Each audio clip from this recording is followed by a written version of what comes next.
Bwana Yesu asifiwe. Mteule, ninakukaribisha katika darasa letu huru la neno la Mungu katika mfululizo wa somo letu la mapambo sehemu ya 11. Katika hii sehemu ya 11 hatuendelei tena na uchambuzi wa maandiko yale, lakini tunapenda tujikite zaidi kuleta uthibitisho wa mapambo katika Biblia. Hivyo basi tutakuwa na vifungu vingi ambavyo watu wa kundi B, wale wanaoamini kwamba mapambo si tatizo, si katazo, sio dhambi, wala mapambo sio roho ya Yezebeli, wala mapambo sio sanamu, basi watakuwa wana orodha ya maandiko kutoka katika Biblia ya kuleta uthibitisho wa mapambo katika Biblia. Uthibitisho wa kwanza ni kama ifuatavyo. Kwanza ni kuanza na ukili huu unaosema hakuna mahali kuna katazo la mapambo katika Biblia. Hakuna mahali Biblia inakataza mapambo katika Biblia. Hata vifungu vile ambavyo vilidhaniwa kwamba vinakataza mapambo, baada ya kuvipitia moja baada ya kingine, hakuna kilichoweza kuonyesha kwamba kinakataza mapambo. Kwa hiyo utaona badala yake Biblia inaelekeza namna ya watu kujipamba. Inaelekeza namna ya kujipamba. Kwa mfano Timotheo ile wa kwanza sura ya 2 mstari wa 9 anaonesha jinsi ya kujipamba.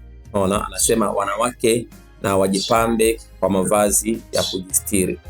Kwa hiyo haionyeshi kabisa kwamba watu wasijipambe. Kwa hiyo tunaweza tukatumia andiko lile kama moja ya maandiko ya uthibitisho wa Biblia wa kuruhusu watu kujipamba, kama Timotheo wa kwanza sura ya 2 mstari wa 9 inavyoelekeza ni kwa namna gani wanawake wajipambe kwa mavazi ya kujistiri. Kwa hiyo shida si kujipamba. Shida ni pale unapojipamba kwa mavazi yasiyo ya kujistiri. Kwa hiyo shida ni pale unapojipamba kwa mavazi yasiyo ya kujistiri. Na hapa tunaomba ikumbuke kwamba kujipamba hakuna maana ya kuto kujistiri.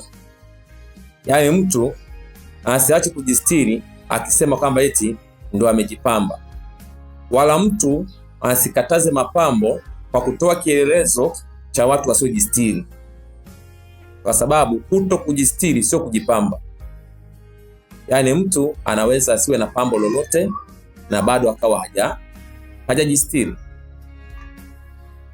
Kwa hiyo unaweza ukawa hujajistiri na wakati huo huo kuna pambo lolote. Kwa hiyo swala la mtu kuamua kuwa uchi au kuwa nusu uchi haihusiani na mapambo. Lakini pia kwa lugha ngumu niseme, hatuna maana kwamba eti tendo la kuwa uchi kama uchi kwamba ni dhambi. Hapana. Itategemea huyo mtu yuko uchi wapi na kwa shughuli gani. Lakini kama yuko uchi mahali ambapo anapaswa kuwa uchi, haiwezi kuwa dhambi. Lakini shida itakuwa pale anapokuwa uchi mahali ambapo hapaswi kuwa uchi. Kwa hiyo mapambo hayahusiani na kuwa uchi au nusu uchi. Hiyo ni kesi nyingine. Kwa hiyo Timotheo inaonesha jinsi ya kujipamba. Kwa Biblia inaelekeza kitu cha pili. Inaelekeza ni mahali gani unapaswa kuweka nguvu zako katika kupamba. Yaani wapi uweke nguvu kubwa katika kupamba. Na hiyo unaiona katika Petro wa kwanza sura ya 3 mstari wa 3. Naona anaonesha kujipamba kwetu zaidi kuwe kupamba ule utu wa moyoni usioonekana. Anatuelekeza nguvu kubwa tuielekeze kupamba utu wa moyoni. Na anaposema tuelekeze nguvu kupamba utu wa moyoni. Hana maana kwamba utu wa nje usipambwe. Ni kama ule mfano Yesu alioutoa kwa Mafarisayo kwamba wanaosha kikombe nje lakini ndani ni kuchafu. Anasema hiyo haifai, kwamba waoshe kwanza ndani alafu na nje kutakuwa safi. Yaani Yesu hamaanishi kwamba eti wakishaosha kikombe ndani kwamba nje hakuna haja kusafishwa. Hapana. Ila Yesu alikuwa anaonesha unafiki mkubwa wa kukipamba kikombe nje, unakisafisha nje lakini ndani kina uchafu. Kwa ni vizuri uanzie kupamba ndani. Yaani uanze kusafisha kikombe ndani, alafu na nje pia iweze kuwa safi. Kwa hiyo Biblia inaelekeza nguvu kubwa tuipeleke wapi? Na ndio maana ukisoma Wakorinto wa pili sura ya 4 mstari wa 18 inasema tusiviangalie vinavyoonekana kwa kuwa ni vya muda tu, bali vile visivyoonekana.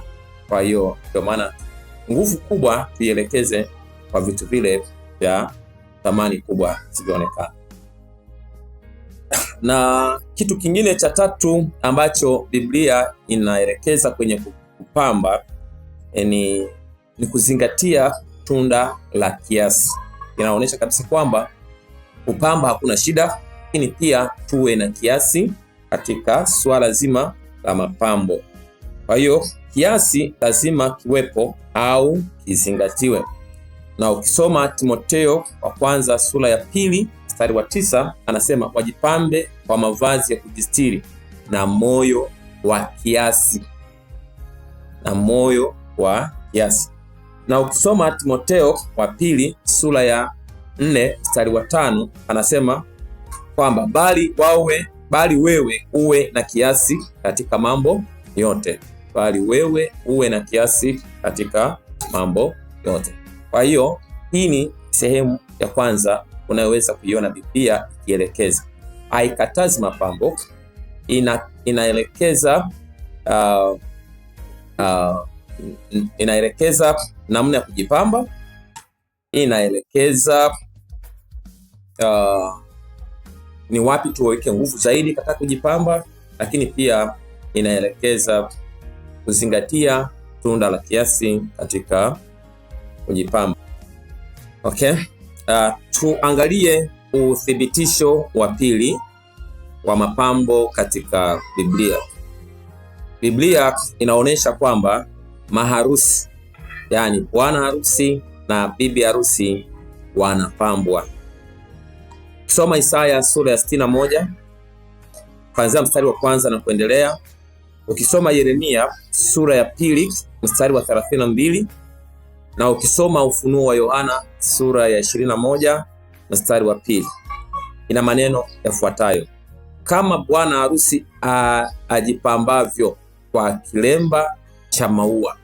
Kwamba bwana harusi, kama bwana harusi ajipambavyo kwa kilemba cha maua.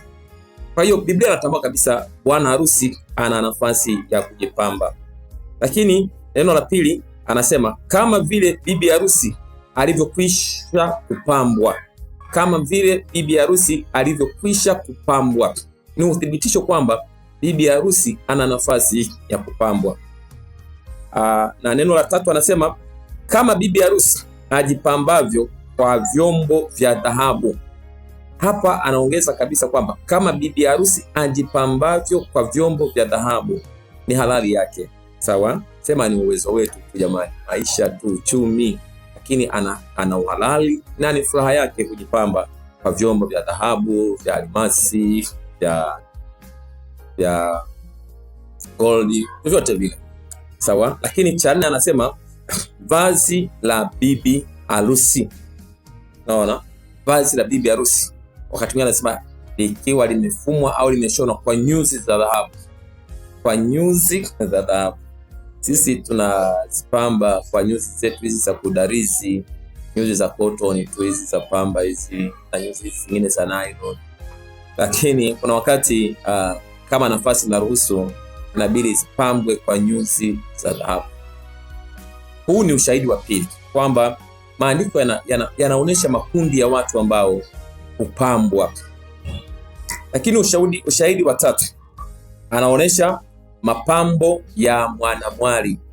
Ukisoma Yeremia sura ya 2 mstari wa 32, Yeremia 2 mstari wa 32 inaonesha mapambo ya mwanamwali. Kwa maana anasema, je, mwanamwali aweza kusahau mapambo yake?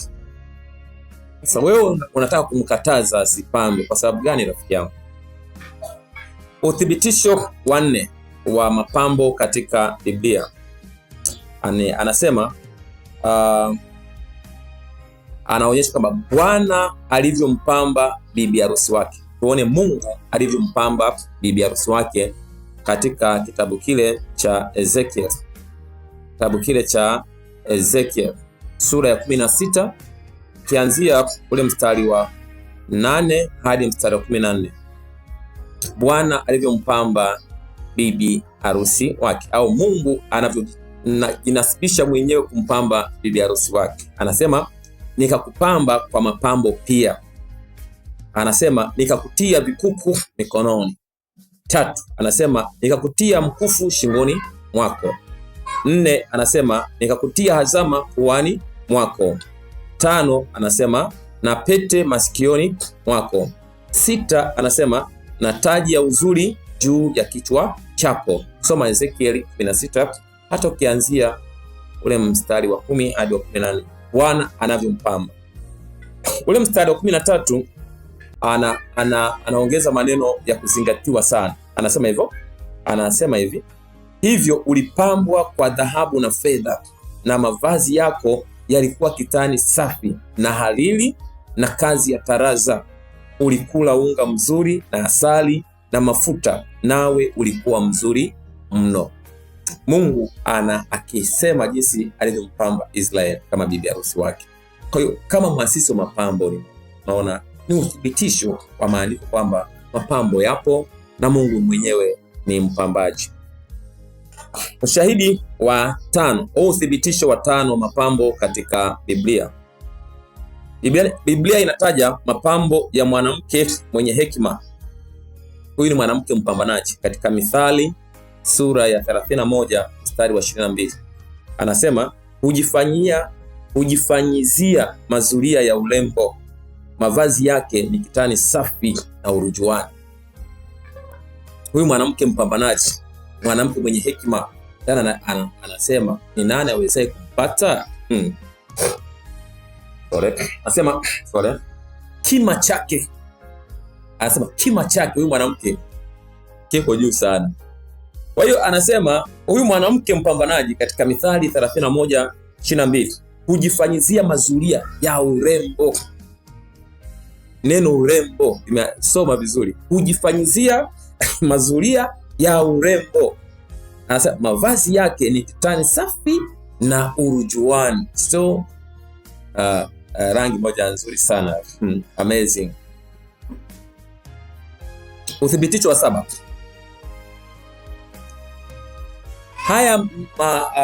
Hivi vifaa vya urembo kama pete, kama heleni, mikufu, vikuku, azama, vipini, bangili, wana wa Israeli walikuwa navyo na waliendelea kuwa navyo, na hakuna mahali Mungu aliwahukumu kwa kuwa navyo. Wakati wote vilikuwa ni halali kwao, na hata waliweza kuvitoa sadaka kwa Bwana, na vilikubalika madhabahuni pa Bwana.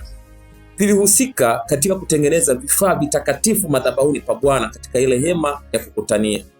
Unavisemaje ni haramu? Ni uthibitisho kwamba hivyo vitu ni halali. Ukisoma kitabu cha Kutoka sura ya 35 mstari ule wa 20 hadi 29, Biblia inasema wakazivua pete za masikioni mwao, pete za vidole vyao, mikufu, vikuku, pini, wakazitoa kuwa sadaka kwa Bwana. Na Nabii Musa akavipokea mikononi mwao, na wakatengeneza vifaa vitakatifu katika nyumba ya Bwana. Kwa kama hivi vitu viliweza kuwepo kama sehemu ya sadaka, unasemaje ni haramu? Huu ni uthibitisho mwingine tena wa vifaa hivi vya urembo katika maandiko matakatifu kwamba ni halali.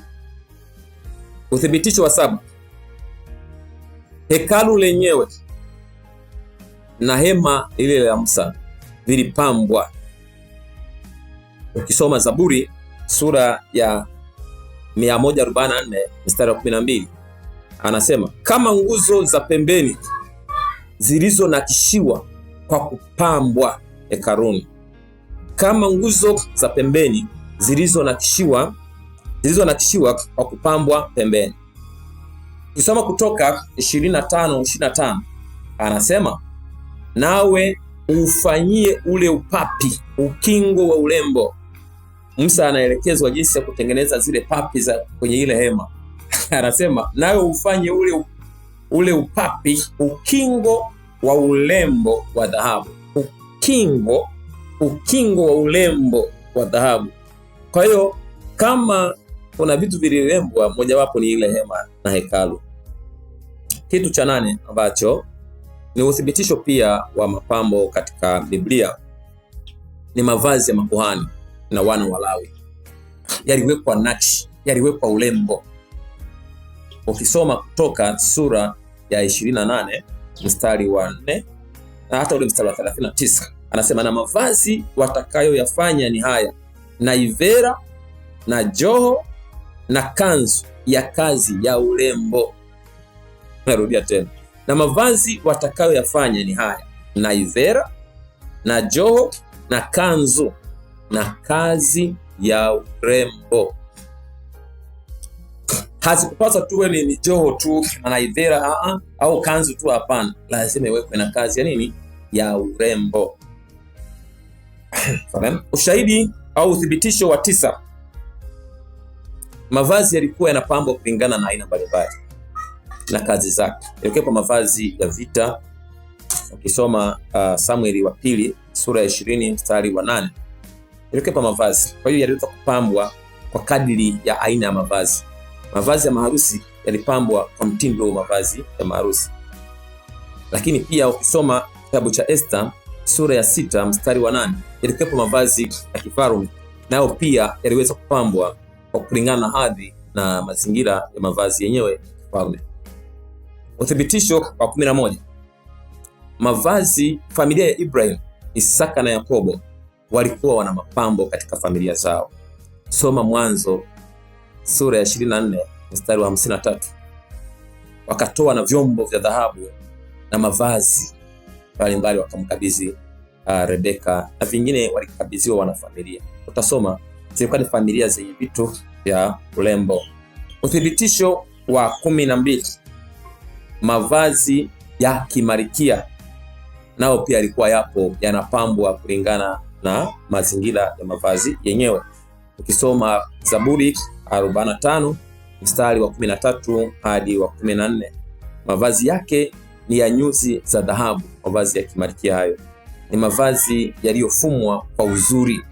Soma katika Zaburi hiyo ya 45 mstari wa 13 na mstari wa 13 hadi 18.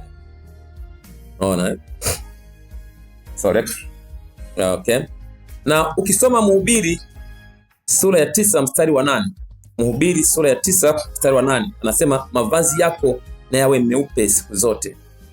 Tena anasema na kichwa chako kisikose marihamu.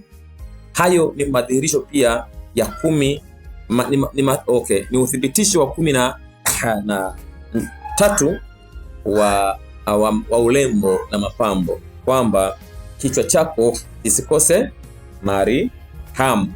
Unaona?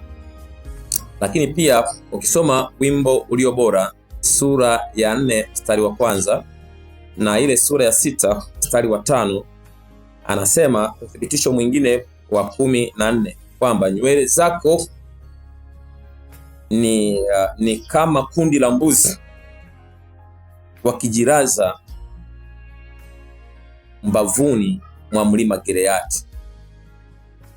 Yaani anamwonyesha yule mwanamke kwamba nywele zake ni kama makundi ya mbuzi waliojilaza mbavuni. Ya milima ina ile slope. Kwa hiyo mbuzi amejilaza kwenye ile slope ya mlima Gileadi, ndivyo anavyoziona nywele zake zina mawimbi fulani. Kama ni siku hizi tungesema zimepelekwa saruni wakafunga zile rora zile, kwa wakizichomoa nywele zinakuwa zina wimbi fulani kuonyesha urembo wake. Lakini pia uthibitisho wa 14 ni wimbo ulio bora 5:11. Anasema nywele zake ni za ukoka nyeusi kama kunguru. Nywele zake ni za ukoka nyeusi kama kunguru. Amepaka nini? Super black, mimi sifahamu, lakini anaonyesha nywele zake zimekaa vizuri, zimekuwa black safi, zinapendeza kichwani mwake. Ndugu yangu, unakataza haya mambo. Sawa, uthibitisho sema wa 15 kama sikosei, ni wimbo ulio bora sura ya 7 mstari wa 5. Anasema kichwa chako juu yako ni kama kalme, na nywele za kichwa chako ni kama urujuani. Na nywele, yani nywele, anasema kichwa chako juu yako ni kama kalme, na nywele za kichwa chako ni kama urujuani. Yani nywele kama amezifunga zimekaa vizuri. Na ndio maana hapa kwetu tunasema amesuka msuko wa Kilimanjaro. Kuna siku ende Kijioni, sijui mnyosho, sijui nini, lakini kuna msuko mwingine pia nafikiri maarufu Kilimanjaro. Haya mambo hajaanza leo ndugu yangu. Hata zama hizo walikuwa wanajua kuseti nywele. Kuna huyu mwanamke anasifiwa hapa kwamba nywele zake ilikuwa kama mlima Carmel. Sisi huko tuna mlima Kilimanjaro. Urembo upo, una uthibitisho mwingi katika maandiko. Uthibitisho mwingine wa 16 kama sio 17 sikosei, ni wimbo ulio bora sura ya 4 mstari wa 3. Anasema midomo yako ni kama uzi mwekundu. Midomo yako ni kama uzi mwekundu. Ameweka lipstick au nini? Unaweza kufahamu. Haya mambo ya kwanza leo, na ilikuwa ni sehemu ya kujisifia kwa urembo katika zama hizo. Na ndio maana hata mashairi yanatungwa kusifia urembo katika kitabu cha wimbo ulio bora. Ukisoma tena uthibitisho mwingine, wimbo ulio bora sura ya 5 mstari wa 13. Anasema midomo yake ni kama nyinyoro idondoza matone ya manemane. Midomo yake ni kama nyinyoro ikidondoza matone ya manemane. So hiyo midomo unaweza kujua imewekwa nini hapa mdomoni.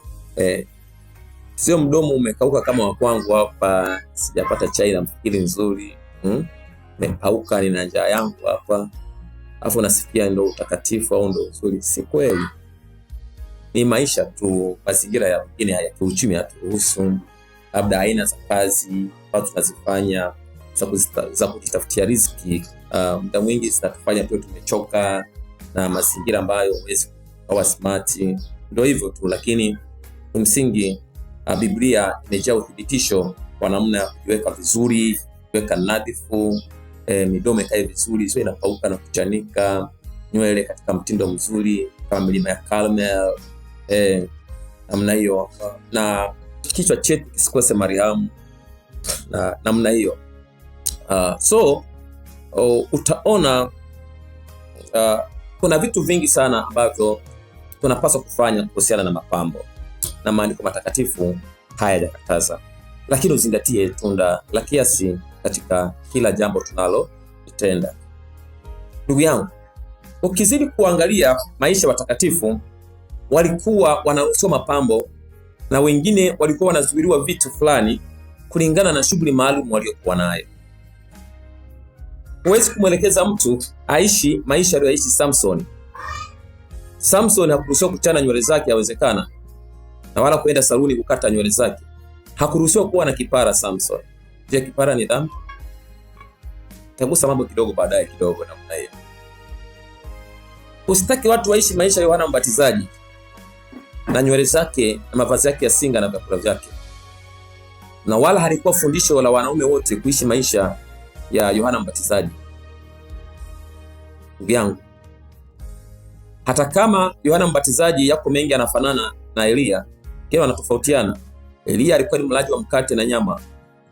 Hata kama nywele zao zilikuwa zinafanana na mavazi yao, lakini Yohana hakujua kula nyama. Alikula tu asali ya mtuni na nzige. Lakini nywele zao zilikuwa zinafanana.